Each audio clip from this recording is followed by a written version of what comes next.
ஆகவே உம்முடைய ஆவியை பொழிந்து இக்காண்களை தூய்மைப்படுத்த உம்மை வேண்டுகின்றோம்.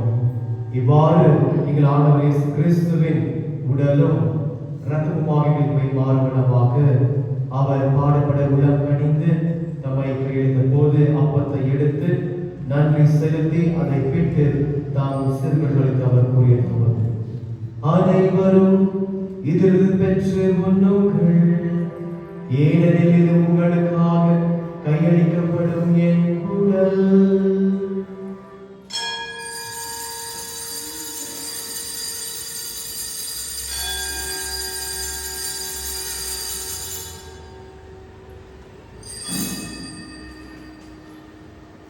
அவனமே இரவு விருதை அருந்திய பின் கிண்ணத்தையும் எடுத்து மீண்டும் நன்றி கூறி தம் சிறுவர்களுக்கு அவர் கூறியதாகும், அனைவரும் இதிலிருந்து பெற்று பருகுங்கள், ஏனெனில் இது புதிய நிலையான உடன்படிக்கைக்குரிய என் இரத்தத்தின் கிண்ணம், இது பாவ மன்னிப்புக்கென்று உங்களுக்காகவும் பலருக்காகவும் சிந்தப்படும். இதை என் நினைவாகச் செய்யும்.